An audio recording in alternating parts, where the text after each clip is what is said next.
Hello and welcome back to part 3 of our 5-part Diversity and Employer Advantage series. This was originally a webinar that was put on for local employers and was made possible through funding by the Government of Alberta, so a huge thank you to them for this project. So we're here in Module 3, What Can We Do, Part 1, and then we've still got What Can We Do, Part 2, and Exploring Workplace Readiness as follow-ups to this video.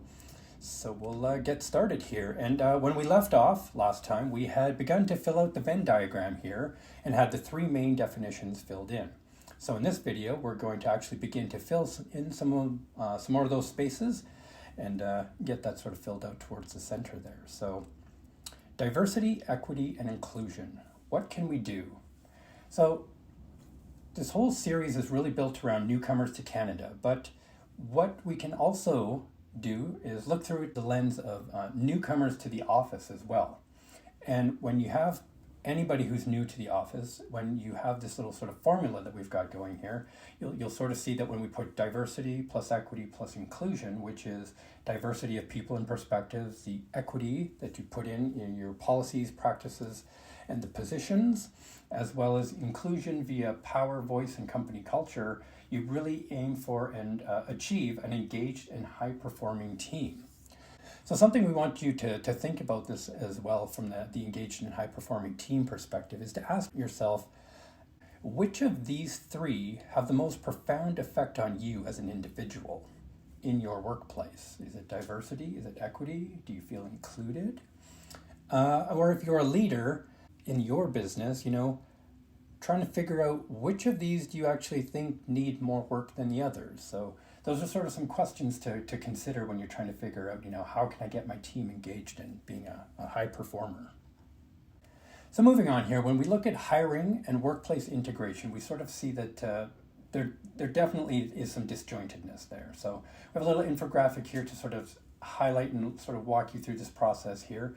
And when you consider how many new hires come into a company, the statistics show that of those, a very small amount is actually going to last 1 year or more.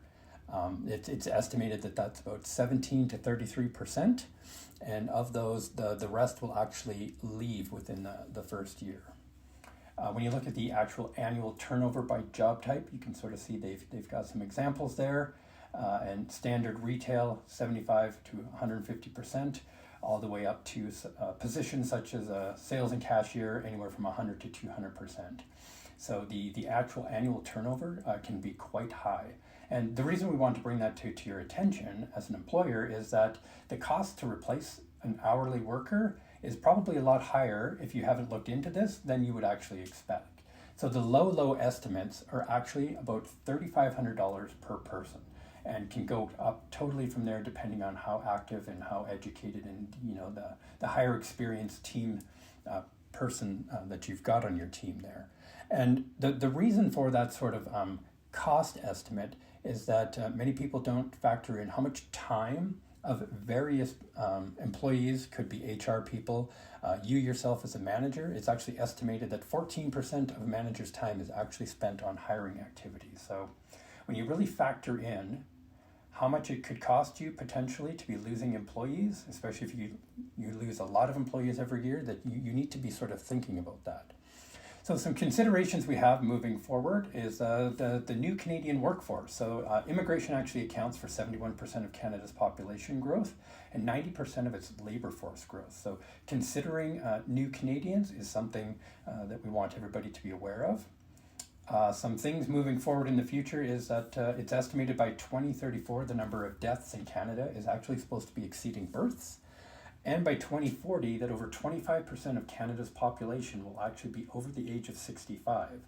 So things to consider is that the workforce is not growing as much from the Canadian born perspective, and they're phasing themselves out. So it's a known fact that immigration is going to be, and new workers to Canada is going to be filling those gaps. So you need to be prepared for that and to try to come up with how you're going to integrate that sort of potential into your workforce. So moving on, we want to help you sort of think about this and build a business case for yourself for diversity with within your business.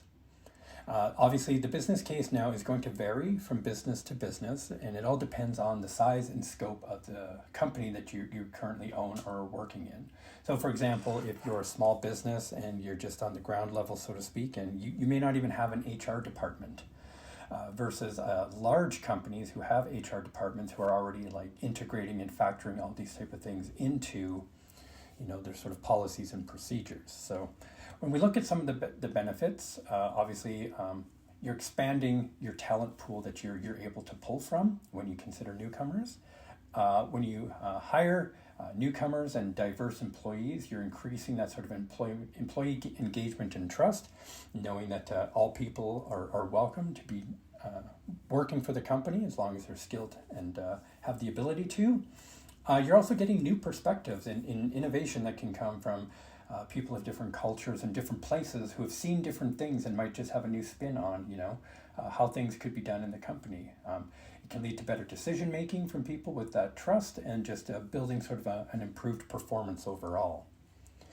Some challenges, obviously, that we need to be aware of is education and open-mindedness. So the fact that you're here today learning about diversity, equity, and inclusion is already putting you a step up and helping you sort of educate yourself and sort of bring that open-mindedness to it. The other thing to consider is leadership involvement. It's a lot harder to get bottom-up push, so to speak, but when you've got top-down involvement, it makes these type of things a lot easier. Something else to really consider that can be hard to do when you're, especially in a smaller company, is how do you actually measure the benefits of diversity, equity, and inclusion when you start to engage these type of things. It's a little harder for a smaller company versus, again, the big HR companies who are easily able to access those sort of statistics and numbers on employees and how things are going.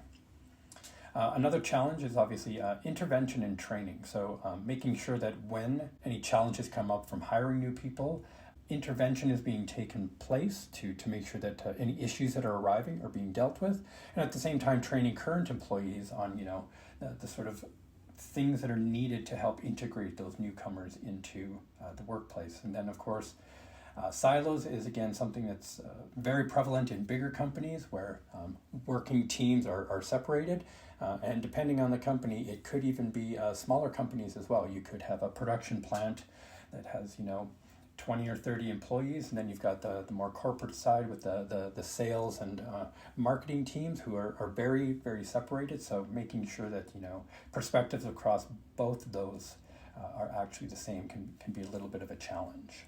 So when you think about these, we just want to start to sort of figure out some practical strategies for that sort of successful improvement. So some ideas for that are to actually start to assess how diverse and inclusive is your workplace right now. You can sort of look at how can you strengthen diversity and inclusion policies and sort of review your recruitment practices to see what's currently being done and what could be done better. It's also important to look at creating those environments for positive interactions, just making gatherings inclusive, making everybody feel welcome, and making sure that there's a space for everybody. So the other thing we need to do is improve communication. When exclusion happens, we need to make sure that it's being verbalized, that the person who it's being done against knows that they have that sort of ability, that they can come to a supervisor and talk to them about that, and that it won't be tolerated and that it will be corrected. And then again, like I sort of stated in the previous slide, committing to ongoing diversity and learning training is a key to that, to make sure that we're all learning and growing together. So to sort of recap the practical strategy sessions, we want you to reflect on your current work environment and sort of create that environment for positive interactions, and make sure that everybody has a buddy or an ally. That's a really good way to integrate a newcomer or new person into the work environment, is to select somebody to be their sort of guide and journey along the way. So if they have any questions, they know who they can go to learn about the company, what's going on, their jobs and their tasks, in case a manager or somebody isn't actually readily available. And then you need to, from this whole perspective, is just sort of reframe the work identity collectively to sort of make it a very inclusive and positive work environment. So when we come back and look at the Venn diagram here, you'll see that each element represents a different piece of that full human experience. But the key here is that if we're only addressing two of these, we're going to start to fall short on what we consider to be the full human experience, which is what we're building to in the middle here. So as you sort of see as an example, if we look at diversity and inclusion only, then obviously the dominant group, or there will be an ideology that is deferred to for decision making, and you'll be missing out on opportunities and promotion in that regard. So join me for the next video. On behalf of Being Human Services again and the Government of Alberta, thank you for watching part 3 of our 5-part Diversity and Employer Advantage series.